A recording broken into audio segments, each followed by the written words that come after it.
Class 7 Rajasthan GK की continuity में अब हमारा टॉपिक है आज़ादी का आंदोलन एवं राजस्थान।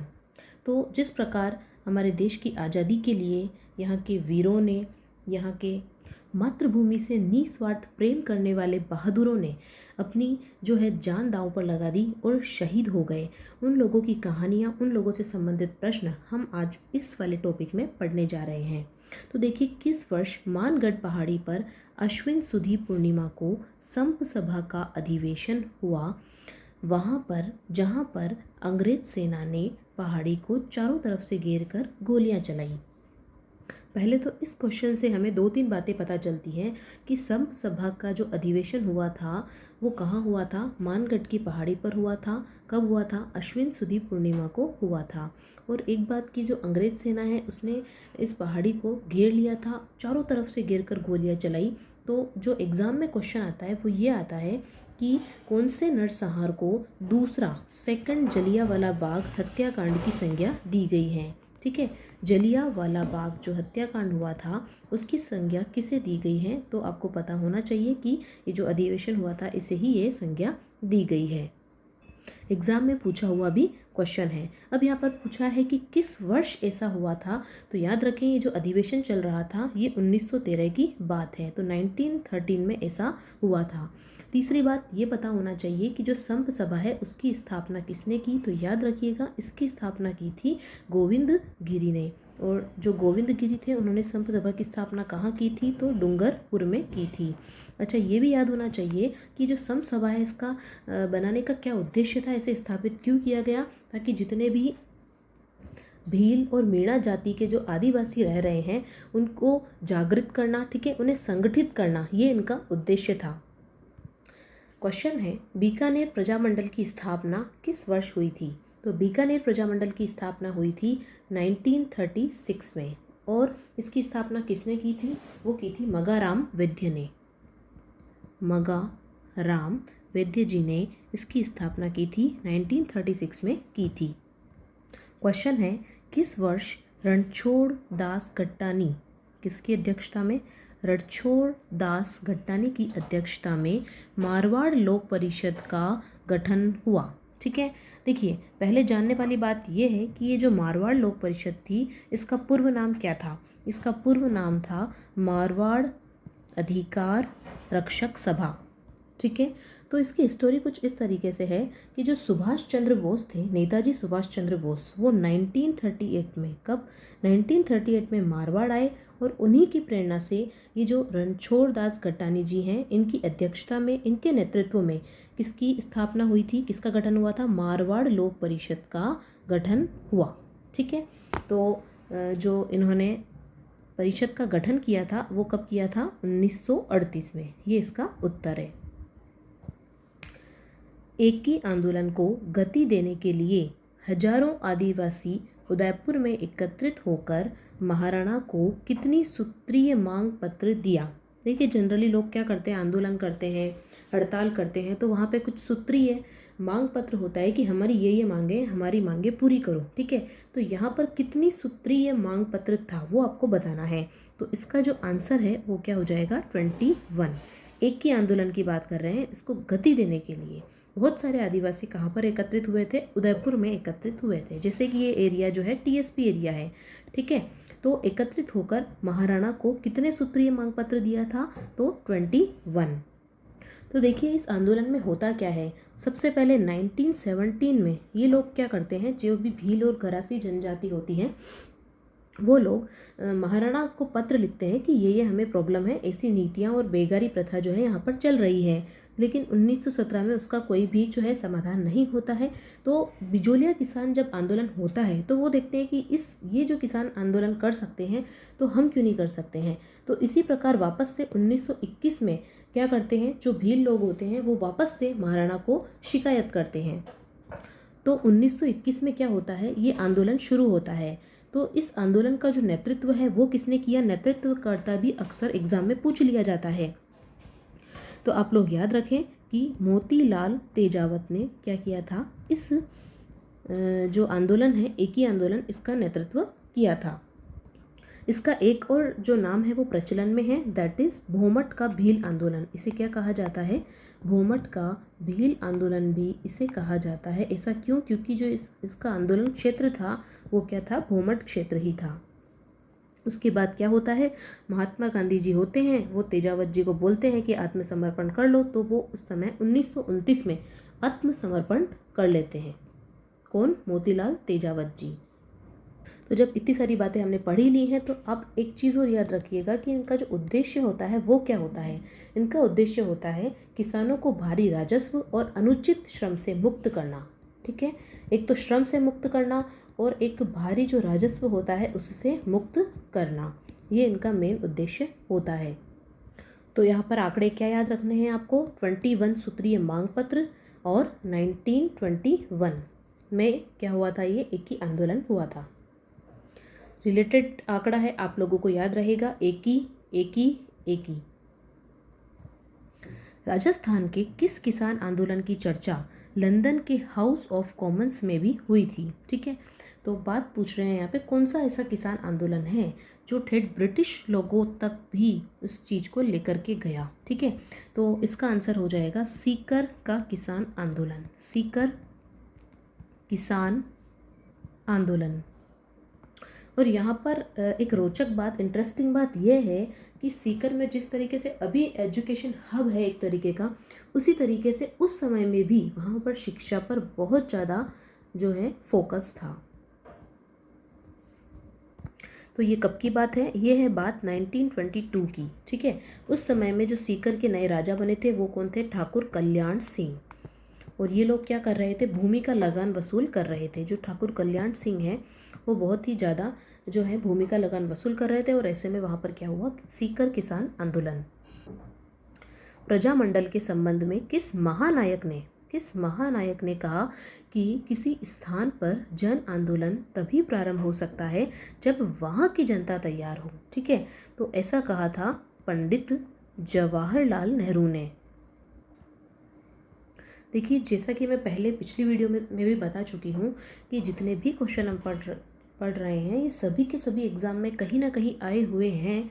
और ये जो है सारे के सारे इम्पोर्टेंट, बहुत ही इम्पोर्टेंट है सारे के सारे क्वेश्चन। ठीक है, तो अंजना देवी चौधरी, रमा देवी तथा नारायणी देवी वर्मा जैसी महिला नेत्रियों का संबंध किस किसान आंदोलन में योगदान देने के लिए है? तो इनका नाम जुड़ा हुआ है बिजोलिया किसान आंदोलन से। तो ये जो बिजोलिया किसान आंदोलन है मेवाड़ का एक आंदोलन है, किसानों द्वारा ही किया गया है, जैसे कि नाम से पता चल रहा है। तो ये शुरू कब हुआ था? ये हुआ था 1897 में ये शुरू हो गया था। और इसके अंदर किन के नाम आते हैं? जैसे कि विजय सिंह पथिक, माणिक्य लाल वर्मा, इन लोगों का नाम भी इससे जुड़ा हुआ है। यदि ज़्यादा डिटेल में पूछा जाए तो ये भी पूछ सकते हैं कि किस जाति के किसानों द्वारा ये जो आंदोलन है वो शुरू किया गया था? तो याद रखिए, धाकड़ जाति के किसानों द्वारा जो है ये आंदोलन शुरू किया गया था। बिजोलिया कौन से जिले में आता है? तो भीलवाड़ा जिले में आता है, भीलवाड़ा, राजस्थान।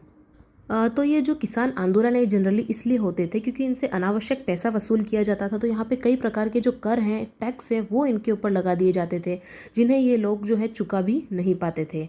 तो ऐसे में लास्ट में इनके पास एक ही चारा रह जाता था, एक ही उपाय रहता था कि आंदोलन करना ही पड़ता था। इसके बारे में एक समाचार पत्र है जिसका नाम है प्रताप, उसमें भी प्रकाशित किया गया था। ठीक है, और ये किसने करवाया था? गणेश शंकर विद्यार्थी ने। तो इस प्रकार से हम हर एक क्वेश्चन का पोस्टमार्टम करते हुए चलेंगे, मुख्य मुख्य बातें पढ़ते हुए हम आगे बढ़ेंगे। 1897 ईस्वी में राव कृष्ण सिंह के समय बिजोलिया की जनता से कितने प्रकार की लागतें ली जाती थी? तो इसका आंसर होगा 84। कितने प्रकार की? 84 प्रकार के जो लाग बाग हैं वो कर जो हैं वो लिए जाते थे। तो यही आंदोलन का मुख्य कारण था कि बिजोलिया का किसान आंदोलन होना पड़ा। तो 84 प्रकार के कर जो है वो इनसे लिए जाते थे। अब ये कर कौन कौन से होते थे? जैसे खेत में फसल है, ठीक है, फसल खड़ी है तो उसके ऊपर कर ले लेंगे। उसके अलावा चवरी कर होता था, किसान की अगर बेटी की शादी होती थी तो शादी पे वो कर मांगते थे। ठीक है, नए जागीरदार अगर कोई बनते थे तो जैसे तलवार बंदाई कहा जाता था, ठीक है, उस पर भी कर लिया जाता। तो ऐसे बहुत तरह के कर थे, अलग अलग चीज़ों पे, हर एक चीज़ पे लगभग उनसे कर लिया जाता था। तो एक तरह से जो खुशी के माहौल हुआ करते थे उसमें भी ये कहीं ना कहीं गम की बरसात कर देते थे ये कर। देखिए इसी प्रकार का एक और क्वेश्चन है कि सूअरों से संबंधित राजस्थान में कौन सा किसान आंदोलन हुआ था। जब भी बात सूअरों की आएगी और आंदोलन की आएगी तो याद रखिएगा ये था अलवर। कौन सा है ये? तो ये आंदोलन कब हुआ था? ये आंदोलन हुआ था 1921 में। अब इसमें होता क्या था कि जो जंगली सूअर होते थे वो किसानों को बहुत नुकसान पहुंचाते थे, ठीक है। अब वो नुकसान पहुंचाएंगे तो वो उनको मारेंगे, लेकिन वहाँ पर मारने पर भी पाबंदी हुआ करती थी।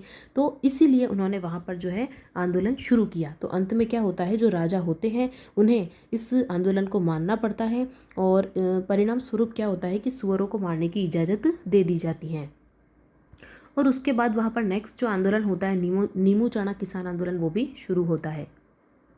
तो यदि आपसे सूअरों से संबंधित आंदोलन पूछा जाए तो वो अलवर किसान आंदोलन है।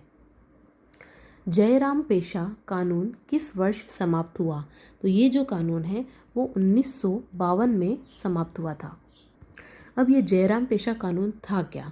देखिए इसमें क्या होता था, इसमें जो भी जातियाँ जो थी उन जाति के 12 वर्ष से ऊपर के जो भी पुरुष होते थे, जो भी मेल्स होते थे, उनको क्या करना पड़ता था, थाने में जाना पड़ता था और अपनी जो है अटेंडेंस देनी पड़ती थी कि हाँ मैं यहाँ पे उपस्थित हूँ, ठीक है। इसी प्रकार से यदि कोई व्यक्ति एक डिस्ट्रिक्ट से दूसरे डिस्ट्रिक्ट में जाना चाहता है तब भी उसे वहाँ की परमिशन लेनी पड़ती थी, ठीक है। ऐसी बहुत सारी चीज़ें थी, जैसे कि घर में किसी के कोई बेबी होता था तो जो भी बालक बालिका का जन्म होता था तो उसकी जो सूचना है वो भी प्रशासन को तुरंत देनी पड़ती थी। तो ये सभी ऐसे बहुत सारे कानून थे इसके अंदर। तो इसको जो है 1952 में समाप्त कर दिया। और ये जो कानून है वो किसके द्वारा शुरू किया गया था ये भी आपको पता होना चाहिए। ऑब्वियस सी बात है, 1952 से पहले जो अंग्रेज़ों का पहले राज हुआ करता था तो अंग्रेज़ों ने ही इसे लगाया था। नानक भील की मृत्यु किस संगठित किसान आंदोलन के अंतर्गत हुई थी? नानक भील की मृत्यु की बात हो रही है तो आपको ये किसान आंदोलन याद रखना है, ये है बूंदी किसान आंदोलन। तो यहाँ पर स्टोरी कुछ इस प्रकार की होती है कि जो नानक भील होते हैं ये आंदोलन के अंदर जो अंग्रेज होते हैं उनके खिलाफ झंडा लहराते हुए क्या करते हैं, गीत गाते हैं। कहने का मतलब ये झंडा गीत के लिए बहुत फेमस हुआ करते थे। तो इससे ये लोगों के अंदर जागरूकता पैदा करते थे। इसके अलावा जो मोतीलाल तेजावत है और गोविंद गुरु हैं, ठीक है, उनसे भी ये काफ़ी प्रभावित रहते थे। तो जो भी किसान आंदोलन हुए थे और इस प्रकार से वहाँ के जो आम लोग होते थे उन्हें अंग्रेजों के खिलाफ विरोध करने के लिए ये प्रेरित किया करते थे। तो वहाँ पर भी इस किसान आंदोलन में क्या होता है, जो अंग्रेज होते हैं वो उनके ऊपर गोली चला देते हैं, ठीक है, और इस तरीके से उनकी शहादत हो जाती है, वो शहीद हो जाते हैं। लेकिन जिस तरीके से भगत सिंह को जो फांसी हुई थी वो व्यर्थ नहीं गई थी, ठीक है। उसी प्रकार से यहाँ पर भी जब उनको गोली लगती है नानक भील को तो उसके बाद जो लोग होते हैं उनके अंदर नव जागृति उत्पन्न होती है। वो खुद के लिए अगेंस्ट अंग्रेज़ों के अगेंस्ट लड़ना शुरू करते हैं, ठीक है। और कई चीज़ों में जो अंग्रेज हैं उनकी शासन व्यवस्था में भी वहाँ पर चेंजेस आते हैं और जनता को बहुत ही रिलीफ मिलता है, राहत मिलती है। रूपा जी व कृपा जी का संबंध किससे है? तो याद रखिएगा रूपा जी व कृपा जी का जो संबंध है वो बेगू किसान आंदोलन से है। बेगू कहाँ पड़ता है? तो ये पड़ता है चित्तौड़गढ़ डिस्ट्रिक्ट में, मेवाड़ में चित्तौड़गढ़ डिस्ट्रिक्ट में पड़ता है। और ये कब शुरू हुआ था? 1921 में ही शुरू हुआ था बेगार किसान आंदोलन। क्यों हुआ था? बेगार प्रथा के विरोध में। बेगू बेगार प्रथा के विरोध में हुआ था और आंदोलन की जो शुरुआत है वो की थी राम नारायण चौधरी ने। आप लोग याद रखिएगा, कई बार एग्जाम में क्वेश्चन पूछ लिया जाता है बेगू किसान आंदोलन से। तो राम नारायण जी जो चौधरी थे उन्होंने क्या किया था, इसकी शुरुआत की थी। और ये जो मेनली इसको लीड कौन कर रहे थे? इसको लीड कर रहे थे पथिक जी, विजय सिंह पथिक। विजय सिंह पथिक जो है इसे संभाल रहे थे। और साथ ही आपने अनूप सिंह जी का नाम भी सुना होगा, ठीक है। तो जो अनूप सिंह जी थे उस समय बेगू के क्या थे? ठाकुर थे। तो इसी में 1923 में किसानों का क्या होता है, एक सम्मेलन होता है, एक सभा होती है जिसमें रूपा जी धाकड़ और ये जो कृपा जी धाकड़ होते हैं इनके ऊपर सेना के द्वारा, आर्मी के द्वारा क्या चला दी जाती हैं? गोलियां चला दी जाती हैं और ये वहाँ पर शहीद हो जाते हैं। इसलिए ये जो है बेगू किसान आंदोलन के एक महत्वपूर्ण नाम है, जाने पहचाने नाम है। तो अंत में इस जो किसान आंदोलन का परिणाम ये होता है कि जो बेगार प्रथा होती है उसे समाप्त कर दी जाती है। चांदनी चौक में लॉर्ड हॉर्डिंग पर बम फेंकने वाले रास बिहारी बोस के साथ निम्न में से कौन एक सम्मिलित था? तो बहुत ही इंटरेस्टिंग घटना ये लग रही है, बम फेंकने वाली एक घटना है, ठीक है। तो रास बिहारी बोस के साथ उस समय पर कौन था? तो ये याद रखें, ठाकुर जोरावर सिंह। तो ये जो हुआ था इसे किस नाम से जाना जाता है? दिल्ली लाहौर षड्यंत्र के नाम से। दिल्ली षड्यंत्र कह दो या दिल्ली लाहौर षड्यंत्र कह दो। हालांकि जो लॉर्ड हॉर्डिंग थे वो इसमें बच गए थे, उनके कुछ चोटें ही आई थी। एक और यहाँ पर नाम जो है वो बहुत फेमस हुआ है, उनका नाम है बसंत कुमार बिस्वास। बसंत कुमार बिस्वास, ठीक है। ये जो बसंत कुमार थे, भारत में जितने भी संघर्ष हुए थे, क्रांतिकारी संघर्ष हुए थे, उसके अंदर सबसे कम उम्र में अपनी जो जान गंवाई थी, जो शहीद हो गए थे, फांसी दी गई थी एक्चुअल में उन्हें, ठीक है। तो ये सबसे कम उम्र के थे और इनकी आयु मात्र उस समय कितनी थी? 20 वर्ष। इन्हें पंजाब के अंबाला सेंट्रल जेल में फांसी दी गई थी बसंत कुमार बिस्वास को। इस केस में और भी बहुत से लोग थे जिन्हें आजीवन कारावास मिला, फांसी की सजाएं दी गई। सो ओवरऑल जो अंग्रेज का शासन था वो पीड़ादायक तो था ही, सभी लोग जानते हैं।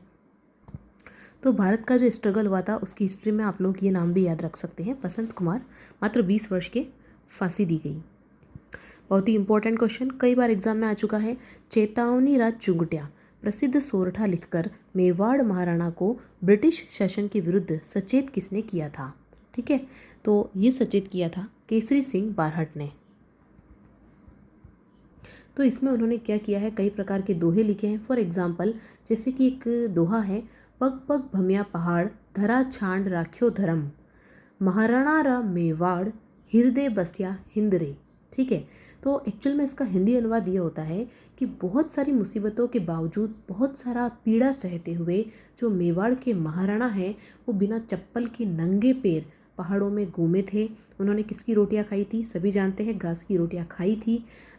हालांकि ये चीज़ें सत्य है असत्य है कोई कह नहीं सकता, लेकिन ऐसा जो है इन्होंने अपनी इस जो रचना है इसमें ऐसा लिखा है। ठीक है, फिर भी उन्होंने हमेशा क्या किया था, अपने धर्म की रक्षा की थी, इतना संघर्ष सहते हुए भी। तो मातृभूमि के गौरव के लिए भी वे कभी कितनी ही बड़ी मुसीबत से लड़ गए, कभी विचलित नहीं हुए। उन्होंने हमेशा जो है फर्स्ट नंबर पे अपने मातृभूमि को रखा, उसके प्रति अपना जो कर्तव्य है उसे हमेशा निभाया और कभी भी किसी के आगे वो नहीं झुके। तो इस प्रकार से वो क्या है, सभी लोगों के दिल में बसे हुए हैं। तो ये इस प्रकार के जो दोहे हैं उन्होंने इसके अंदर लिखे हैं। किसने? केसरी सिंह बारहट ने। इसमें लिखा था चेतावनी राज चुंगटिया में। तो उस समय राजा कौन थे? उदयपुर के राजा थे फतेह सिंह। फतेह सिंह।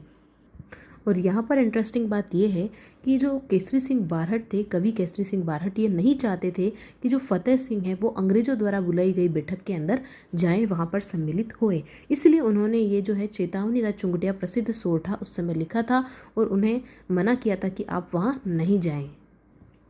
क्वेश्चन है, किसने वर्धमान विद्यालय की स्थापना की? वर्धमान विद्यालय की जो स्थापना है वो एक सेठी जी हुआ करते थे, उन्होंने की थी। दैट इज अर्जुन लाल सेठी। तो जो अर्जुन लाल सेठी हैं उन्हें राष्ट्रीयता के जन्मदाता भी कहा जाता है।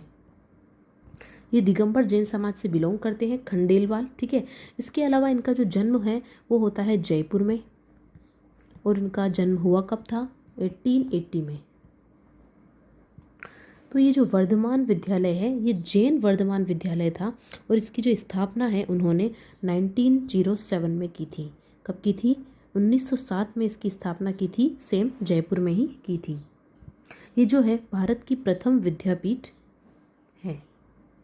यदि एग्जाम में आपसे क्वेश्चन ये पूछा जाए कि जो लोकमान्य तिलक हैं और गांधी जी हैं, कौन है? लोकमान्य तिलक और गांधी जी, इनके बीच की कड़ी कौन थे? इनके बीच की कड़ी कौन थे? तो बिल्कुल जैसा कि आप सोच रहे हैं, यही थे अर्जुन लाल सेठी।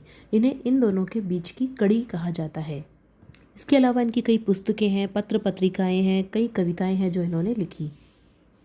तो आपको इतना तो पता ही होगा कि जो लोकमान्य तिलक हैं वो गरम दल से थे और जो गांधी जी थे वो नरम दल के थे। तो एक तरीके से इन दोनों के बीच में सेतु का जो कार्य किया था वो इन्होंने किया था। तो बहुत ही प्रतिष्ठित व्यक्ति थे।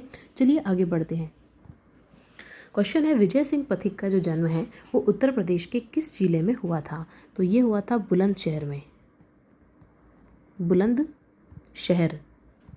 कौन थे ये? कौन नहीं जानता है इनको? एक स्वतंत्रता सेनानी थे। गुज्जर परिवार में इनका जन्म हुआ था और इनका जो असली नाम था वो था भूप सिंह गुजर। तो इस तरीके से क्वेश्चन पूछा जा सकता है कि किस षड्यंत्र के बाद उन्होंने अपना जो असली नाम था भूप सिंह उसको बदल के क्या रख लिया? विजय सिंह पथिक। तो याद रखना, फिरोजपुर षड्यंत्र। और इनका नाम जुड़ा हुआ है बिजोलिया किसान आंदोलन से, जिसका नेतृत्व इन्होंने किया था। इसके अलावा एक पत्र पत्रिका जिसका नाम था तरुण राजस्थान। इसके अंदर भी वो क्या करते थे? अपना एक लेख डालते थे। किस नाम से? राष्ट्रीय पथिक के नाम से, तरुण राजस्थान। और उन्होंने कई उपन्यास लिखे, कई कहानी संग्रह, बुक्स वगैरह भी लिखी। उसके बाद जो डाक टिकट है वो भी उनकी स्मृति में भारत सरकार द्वारा जारी किया गया। वो एक बहुत सी फेमस पंक्ति है उनके द्वारा लिखी हुई है, बहुत जो है लोकप्रिय है। जैसे कि इसका इस प्रकार से शुरू होती है ये, यश विभव सुख की चाह नहीं, परवाह नहीं जीवन न रहे, यदि इच्छा है तो यह है, जग में स्वेच्छाचार दमन न रहे। तो यूं ही नहीं, इनका नाम अभी तक इतिहास में माना जाता है, लिखा जाता है, पढ़ा जाता है, इनकी बातें जो है वो सुनी जाती हैं। तो बहुत ही ये लोकप्रिय थे और हैं और रहेंगे। विजय सिंह का मूल नाम क्या है? जैसा कि हम अभी पढ़ ही चुके हैं, इनका मूल नाम था भूप सिंह गुजर। भूप सिंह गुजर एग्जाम में पूछा हुआ क्वेश्चन है, याद रखें। भूप सिंह गुजर इनका मुख्य नाम था। उसके बाद जो है अंग्रेज इनको ढूंढ ना पाए, इन्होंने अपनी वेशभूषा बदल ली, अपना नाम बदल लिया था और जीवन पर्यंत ये जो विजय सिंह पथिक नाम है वो ही इनका नाम रहा था। बिजोलिया किसान आंदोलन, वापस ये नाम आता है किससे जुड़ा हुआ? इनका नेतृत्व किसने किया था? विजय सिंह पथिक ने, हम ऑलरेडी पढ़ चुके हैं। सेठ दामोदर दास राठी का जन्म कहाँ हुआ था? तो इनका जन्म हुआ था पोकरण मारवाड़ में। इन्होंने ब्यावर में आर्य समाज की नींव भी रखी थी। इनका जो जन्म है वो होता है 1884 में। आपने सुना होगा कृष्णा मिल्स के बारे में, इन्होंने ही उसकी शुरुआत की थी। स्वभाव से ये बहुत ही दानवीर थे, बहुत ही अच्छे नागरिक थे, राष्ट्र सेवी थे और परम जागरूक व्यक्ति थे और देश हित के लिए इन्होंने अपना सर्वस्व न्योछावर कर दिया। 34 साल की आयु में जो है इनका निधन भी हो गया। तो ऐसे लोगों से, ऐसे देशभक्तों से, साहसी लोगों से, प्रभावशाली लोगों से हमें अपने जीवन में प्रेरणा मिलती रहेगी। हालांकि आज भी कमी नहीं है ऐसे लोगों की, लेकिन अधिकता उन लोगों की है जो कि बहुत ही सेल्फिश हैं। वो कहते हैं ना कि किसी का भला ना कर सको तो बुरा मत करो, लेकिन आज के इस ज़माने में बुरा करने वाले ज़्यादा हो गए हैं। चलिए खैर चलते हैं हम आगे। चौरी कर किससे संबंधित है? हमने पढ़ा था ये जो चौरी कर है 84 प्रकार की जो लागतें लगाई गई थी किसानों पर, उनमें ये चौरी कर आ रहा था। ठीक है, तो ये जो चौरी कर है वो क्यों लिया जाता था? पहली बात तो ये जागीरदार द्वारा लिया जाता था। जो जागीरदार होते थे उनके द्वारा लिया जाता था। कब लिया जाता था? जनता से लिया जाता था, वो भी उनकी बेटी की शादी पर। जिसकी भी बेटी की शादी होती थी उनसे क्या लिया जाता था? ये चौरी कर लिया जाता था। अगला टॉपिक आता है इसी कड़ी में, आज़ादी से पूर्व राजस्थान में सामाजिक शैक्षणिक सुधार। राजस्थान में सर्वप्रथम किस राज्य में कन्या वध को गैर कानूनी घोषित किया गया? तो इसमें आंसर होगा कोटा। अलवर रियासत ने बाल विवाह और अनमेल विवाह निषेध कानून कब बनाया? ठीक है, कब बनाया था? ये बनाया था 10 दिसंबर 1903 में बनाया था। अलवर रियासत ने बनाया था, किसके खिलाफ? बाल विवाह और अनमेल विवाह। क्वेश्चन है, किस वर्ष डाकन प्रथा को गैर कानूनी घोषित किया गया? तो 1853 ईस्वी में। कब? 1853 ईस्वी में डाकन प्रथा को गैर कानूनी घोषित किया गया। ब्रिटिश काल में किसके प्रयासों से प्रेरित होकर सन 1829 में लॉर्ड विलियम बेंटिक ने सती प्रथा को गैर कानूनी घोषित किया गया? देखिए सभी के सभी जो प्रश्न हैं वो एग्ज़ाम में पूछे हुए हैं, ये क्वेश्चन भी एग्ज़ाम में कई बार पूछा हुआ है। तो इसका जो आंसर है वो है राजा राम मोहन राय। इसमें ये भी इम्पोर्टेंट है। दूसरा ये भी पूछा जा सकता है लॉर्ड विलियम बेंटिक, ठीक है, इनके बारे में पूछा जा सकता है। या फिर ये सन भी आपको याद रखना है 1829 में। और सती प्रथा तो है ही। तो ये अंग्रेजों द्वारा किया गया एक बहुत ही अच्छा कदम था जो कि बेंटिक ने उठाया था। किस वर्ष अंग्रेजी भाषा राजकीय भाषा बनी थी? ठीक है, राजकीय भाषा बनी थी ये 1835 में। जल, जंगल और जमीन आंदोलन किसने चलाया? ये आंदोलन चलाया था मामा बालेश्वर दयाल ने। जीवन कुटीर नामक संस्था की स्थापना किसने की थी? बहुत ही फेमस व्यक्ति है, हीरालाल शास्त्री जी ने। चलिए थोड़ी चर्चा कर ली जाए इनके बारे में। तो सबसे मेन चीज़ तो ये है कि ये क्या है, राजस्थान के पूर्व मुख्यमंत्री रह चुके हैं। ये भारत के स्वतंत्रता संग्राम के सेनानी थे ही, राजनेता थे ही, साथ ही साथ इन्होंने वनस्थली विद्यापीठ है उसके भी संस्थापक रहे हैं। इनका जन्म हुआ था जोबनेर में। और कब हुआ था? 1899 में, ठीक है, 1899 में जोबनेर में इनका जन्म हुआ था। ये कांग्रेस पार्टी से थे। और जोबनेर कहाँ है? जयपुर में। नाना भाई के शहीद होने के बाद पाठशाला के वे दूसरे अध्यापक जिसे पुलिस ने क्रूरता से पीटा तथा उन्हें वाहन के पीछे घसीटना शुरू किया, वह कौन थे? इनका नाम है सेंगा भाई। मेवाड़ और कहाँ पर डायन प्रथा, निर्मूलन प्रथा अधिक प्रचलित थी? तो ये जो प्रथा है कोटा और मेवाड़ में अधिक प्रचलित थी, मेवाड़ और कोटा में। एग्जाम में पूछा हुआ क्वेश्चन, आदिवासियों का मसीहा और वागड़ के गांधी के नाम से कौन जाना जाता है?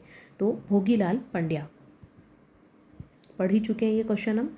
वनस्थली विद्यापीठ की स्थापना किस जननायक ने की थी? तो ये थे हीरालाल शास्त्री। क्वेश्चन है, दास प्रथा का उन्मूलन अंग्रेजों द्वारा कौन से चार्टर एक्ट द्वारा समाप्त किया गया? तो ये था 1833 का चार्टर एक्ट। अगला टॉपिक आता है हमारा संविधान निर्माण में राजस्थान का क्या योगदान रहा, उससे संबंधित प्रश्न हम अब इसमें देखेंगे। देखिए, सर टी विजय राघवाचार्य किस राज्य के प्रधानमंत्री बने थे? सर टी विजय राघवाचार्य किस राज्य के प्रधानमंत्री बने थे? तो उस समय ये बने थे मेवाड़ के। कहाँ के? मेवाड़ के प्रधानमंत्री। अगला प्रश्न है, संविधान सभा के सदस्य के रूप में मूल संविधान पर हस्ताक्षर करने वाले पहले राजस्थानी कौन थे? ये थे Balwant Singh Mehta. Okay. Important book, सत्य के साथ मेरे प्रयोग नामक पुस्तक के लेखक कौन हैं? राष्ट्रपिता महात्मा गांधी, मोहनदास करमचंद गांधी। जवाहरलाल नेहरू ने संविधान सभा में उद्देश्य प्रस्ताव रखा, तो कब रखा था? ये रखा था 13 दिसंबर 1946 को। 13 दिसंबर 1946 को रखा था जवाहरलाल नेहरू ने संविधान सभा में उद्देश्य प्रस्ताव। लोकप्रिय गीत पंछीड़ा किसका है? पंछीड़ा ओ पंछीड़ा, ये है माणिक्य लाल वर्मा, MLV, माणिक्य लाल वर्मा जी का ये लोकप्रिय गीत है पंछीड़ा। पहली बार आधिकारिक रूप से राष्ट्रीय कांग्रेस ने, किसने? राष्ट्रीय कांग्रेस ने भारत के संविधान निर्माण के लिए एक संविधान सभा बनाने की मांग जो है किस वर्ष की थी? ठीक है, क्वेश्चन समझ में आ गया आप लोगों को? सबसे पहले क्वेश्चन जो है वो ध्यान से पढ़ना चाहिए। तो संविधान सभा बनाने की जो मांग है वो की गई थी 1935 में। संविधान सभा की प्रथम बैठक कब आयोजित हुई? सभी के सभी इम्पोर्टेंट क्वेश्चन हम पढ़ रहे हैं। तो ये हुई थी 9 दिसंबर 1946 में। 9 दिसंबर 1946 को संविधान सभा की प्रथम बैठक आयोजित हुई थी। प्रारूप समिति के अध्यक्ष कौन थे? डॉक्टर भीमराव अंबेडकर।